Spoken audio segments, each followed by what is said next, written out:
So long, and I'm tired. The lies, the cheating with men, with his bodyguard at some point. I'm done. It starts off wild, from claims about Ja Rule's wife speaking out about alleged infidelity involving someone close to him, to Benzino's former partner sharing screenshots that stirred major controversy online, to Trina making a brief but loaded comment that had people questioning French Montana's personal life. These are the moments where relationships and rumors collided, and the internet ran with it. Let's begin with Ja Rule. Comeback stories in hip-hop don't get much bigger than a return from prison. Jeffrey Atkins, better known as Ja Rule, was released in 2013 after serving time on gun and tax-related charges. When he stepped back into the world, he still had his career, his reputation, and most importantly, his wife Aisha, his longtime partner who had been with him long before fame ever entered the picture. From the outside, it looked like one of the rare solid relationships in the industry.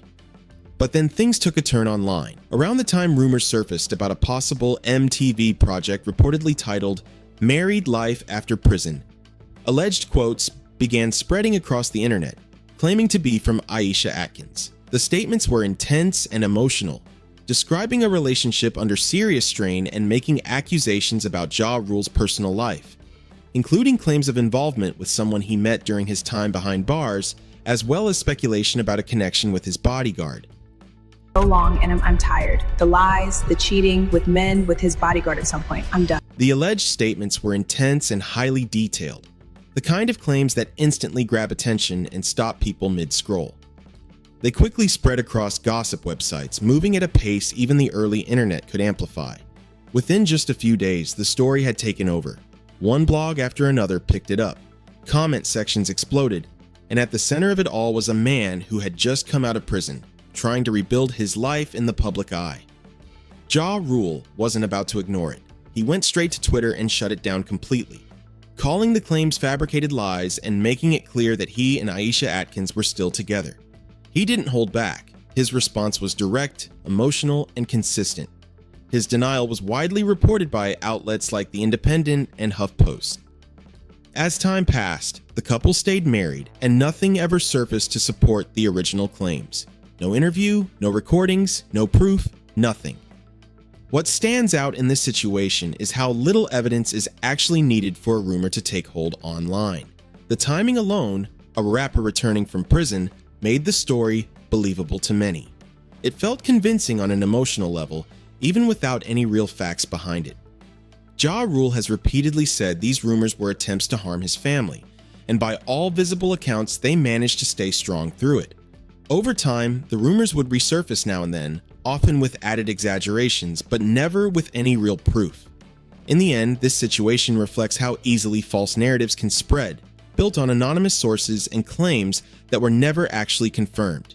But the next case is very different. This time, it involves a real person, real posts on social media, and supposed evidence in the form of screenshots that people could see for themselves.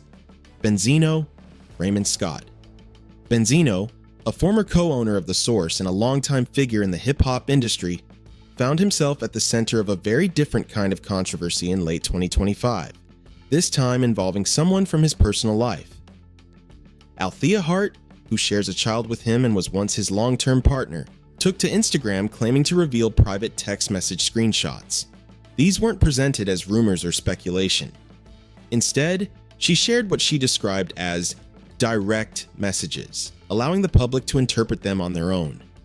The alleged text suggested a connection between Benzino and R&B artist Bobby V, along with statements that hinted at questions around his sexuality.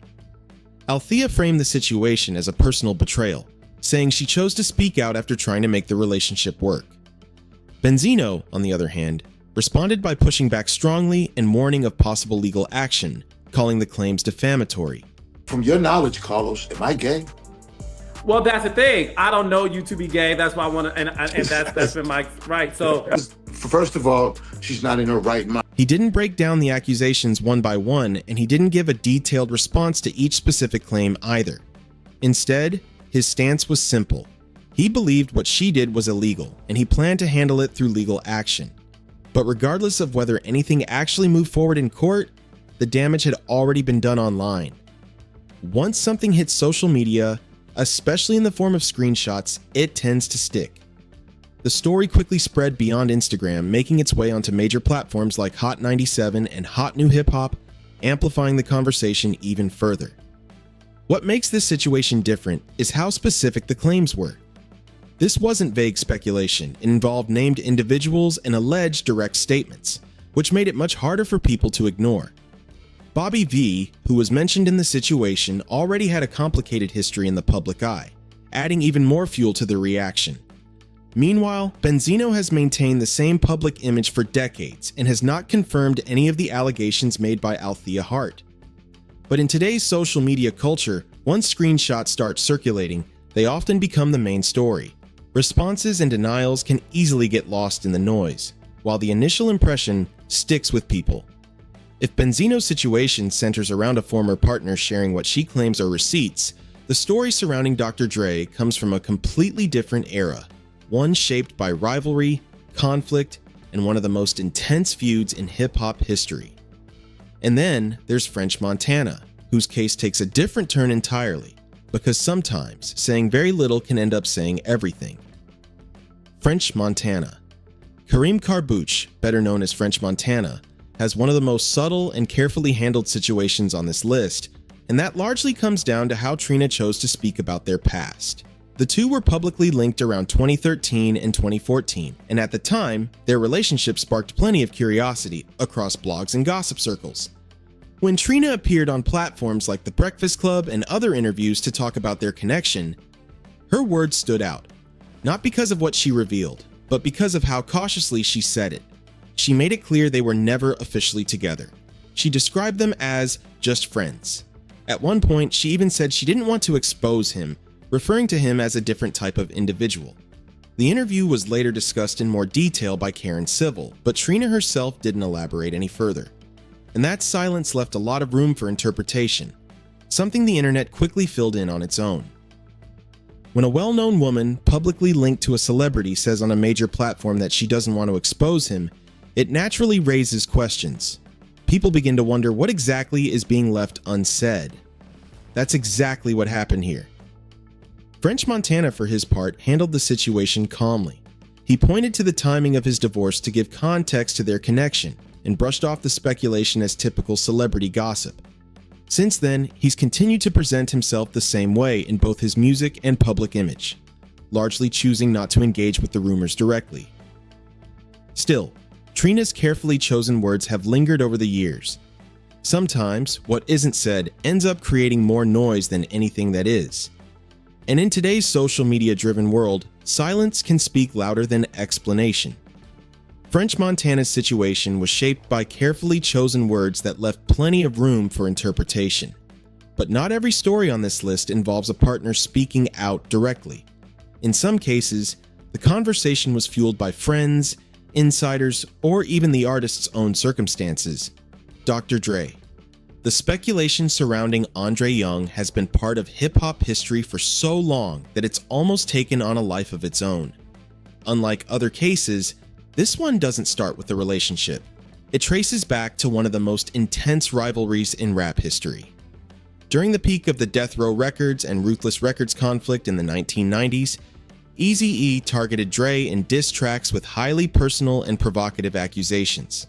At the time, these lines were widely seen as typical battle rap tactics, designed to shock, embarrass, and gain an upper hand in a very public feud. However, the narrative didn't end when the rivalry faded.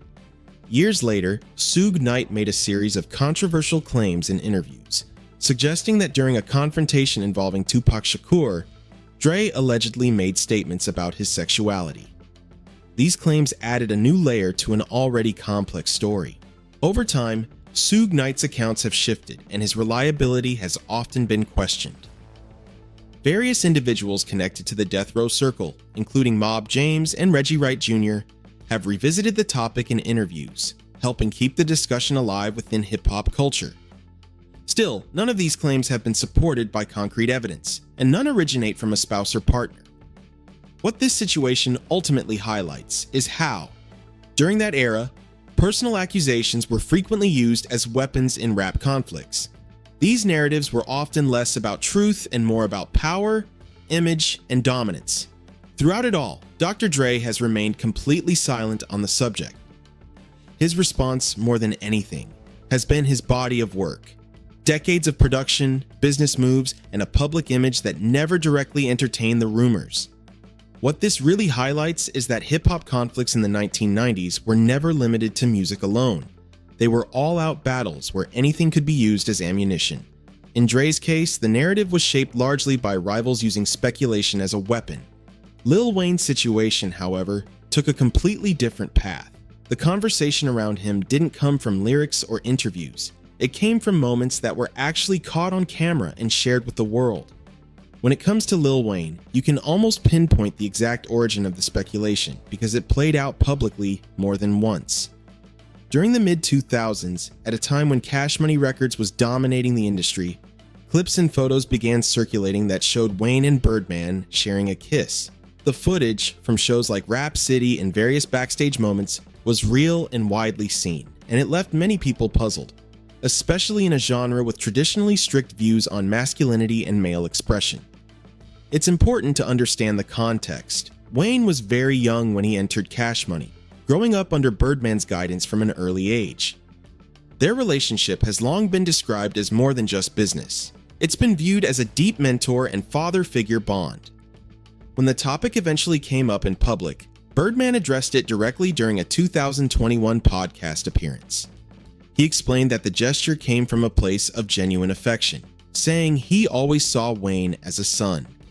In his words, moments like that were emotional, shaped by the realities of their environment, where nothing was ever guaranteed.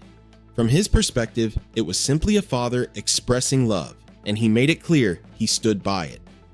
Publications like Vulture have also explored the broader history of their relationship, including both its strength and the challenges it has faced over the years.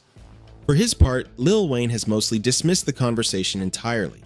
He's pointed to his life story, his relationships, and his role as a father as more than enough to answer any speculation.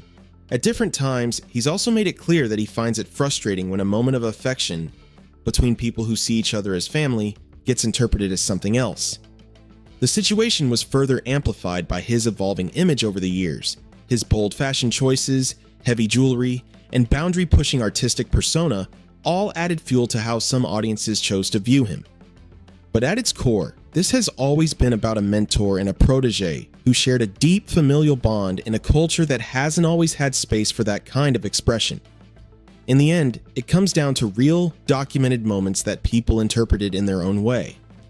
Young Thug, on the other hand, represents almost the complete opposite situation. The choices that sparked conversation around him were deliberate from the start, and he has never felt the need to apologize for any of them. Young Thug Jeffrey Williams, better known as Young Thug, didn't wait for speculation to find him. He stepped directly into it. Throughout his career, he has addressed questions about his image and identity more openly and more consistently than most artists in hip-hop. The attention wasn't accidental. It came from deliberate choices. From wearing dresses and painting his nails to using affectionate language toward male friends in his lyrics, and even appearing on the cover of his Jeffrey mixtape in a full-length gown, his presentation challenged traditional ideas of masculinity in rap. And naturally, the reactions were strong and deeply divided. In interviews like his 2019 appearance on Big Boy's Neighborhood and later on the Pivot podcast, he spoke directly about the criticism and judgment he faced. But he didn't stop at just addressing it. He made it clear that he has no issue with the LGBTQ+ community, while also being specific about how he defines himself. For him, rejecting certain labels wasn't about distancing himself from anyone. It was about being clear on his own identity. He's credited himself with pushing a new aesthetic in hip-hop: the painted nails, the gender-fluid fashion, the bold experimentation. He even pointed out how that influence can be seen in newer artists like Playboi Carti and Lil Uzi Vert. At the same time, he's acknowledged that public pressure has influenced how far he takes that expression today, though he maintains it was always about art, not sexuality. In multiple interviews, he's described himself as straight, and he's stood by that consistently. What makes his situation unique is how it flips the usual narrative. This wasn't about someone exposing him. He created the conversation himself. The speculation came as a reaction to his artistic choices. choices he has never apologized for or backed away from. Whether people agree with him or not, the impact is undeniable. The conversation he sparked around identity, fashion, and masculinity in hip-hop is still ongoing today, and he continues to face it head-on.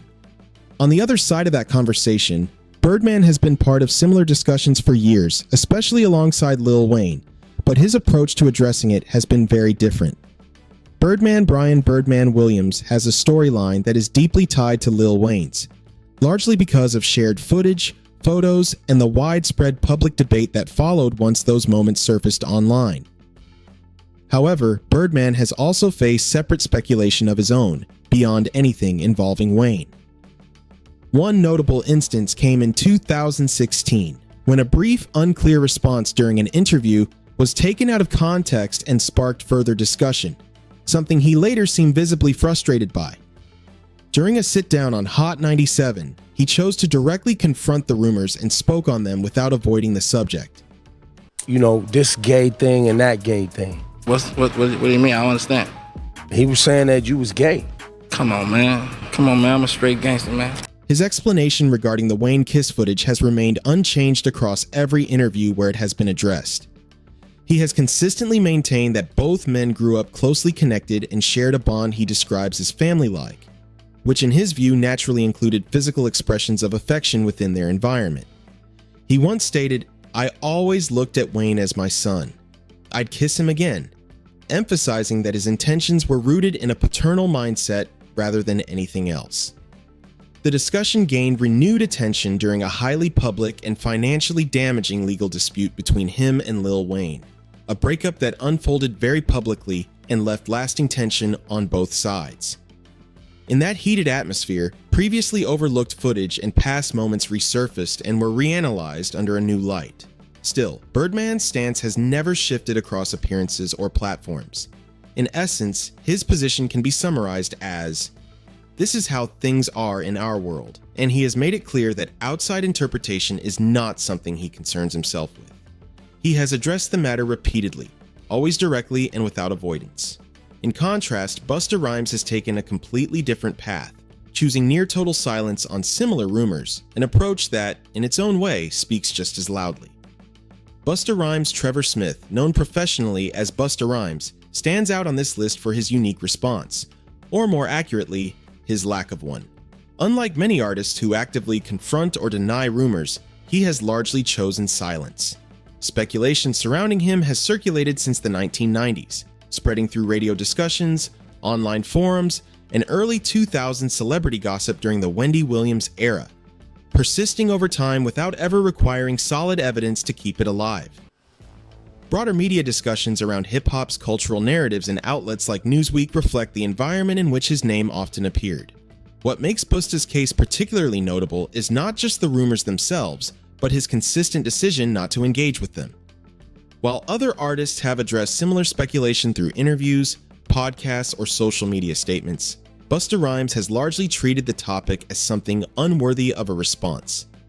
There are recorded instances where he has avoided or shut down discussions about homosexuality within hip-hop instead of directly addressing them, a decision that some interpret as dignified restraint, while others see it as avoidance, or somewhere in between.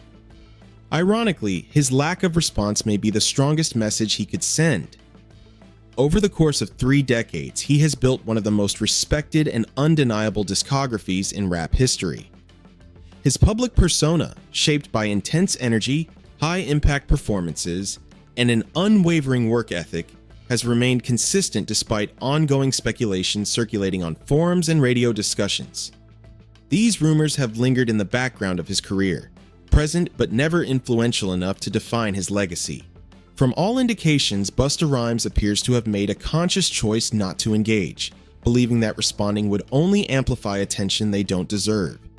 He stays silent, allowing his body of work to speak for itself. Drake, however, took a more balanced approach, and what makes his situation especially intriguing is that the initial spark of discussion didn't come from a partner, a rival, or a media figure, but from a fellow artist. Drake. Aubrey Graham's presence in this conversation goes back almost to the moment he first entered the public eye. As he began rising around 2009, moving from a Canadian teen drama actor to mixtape circuit newcomer and eventually a mainstream hip-hop star. He didn't fit the traditional image people expected from rappers at the time.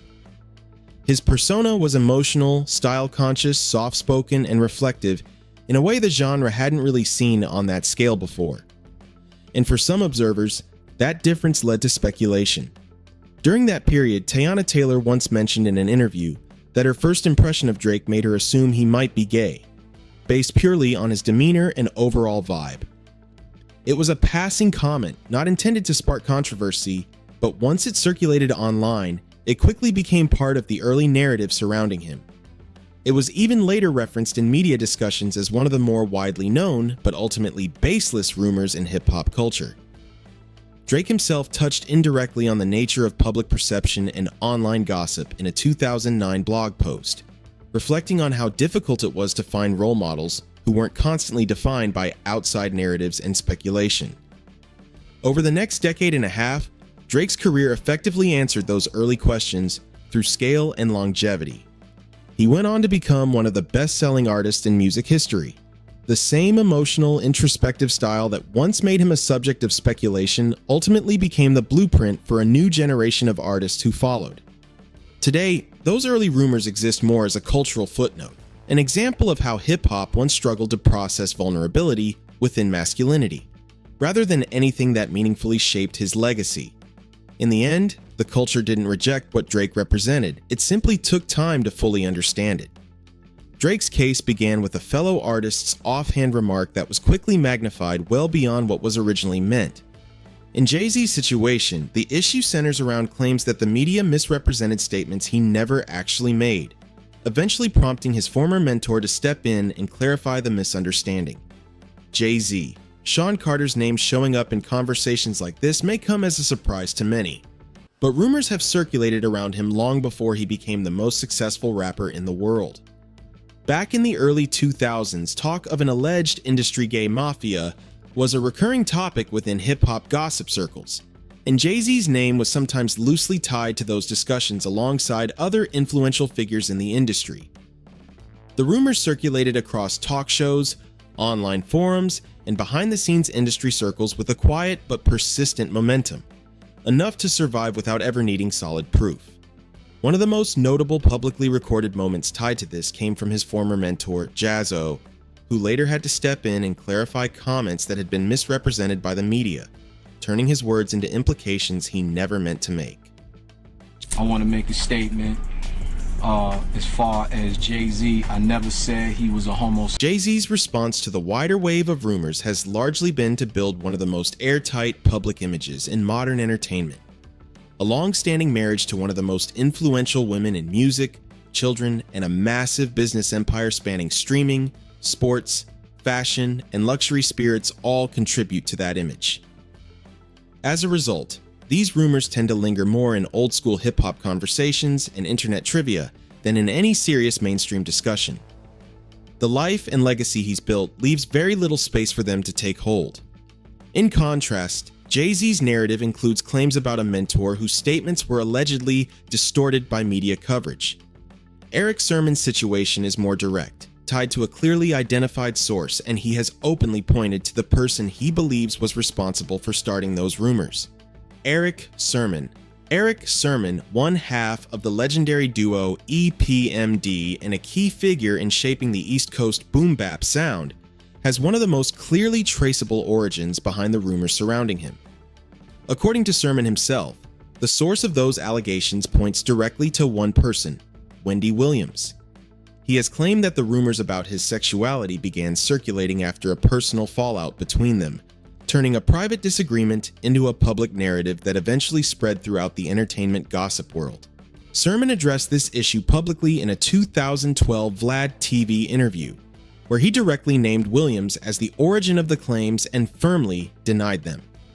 He revisited the topic in further interviews as well, remaining consistent in his position that the accusations were completely false. Across multiple platforms over the years, he has repeatedly rejected the rumors and maintained that they had no basis in reality, both in his public image and personal life. Some accounts suggest the speculation gained traction after their relationship deteriorated, implying that the rumors may have been driven more by personal conflict than any factual basis. What makes Sermon's case especially significant is how clearly it highlights the mechanism behind certain celebrity narratives. Not every rumor begins in anonymous online spaces. Some can be traced back to specific moments, specific people, and specific intentions. Wendy Williams, long known as one of the most influential voices in the entertainment gossip, has shaped public perception of countless figures over the years. Sermon's decision to directly name her and push back against the allegations serves as a reminder that behind many viral rumors, there is often a real source, a real motive, and a real impact on the people involved.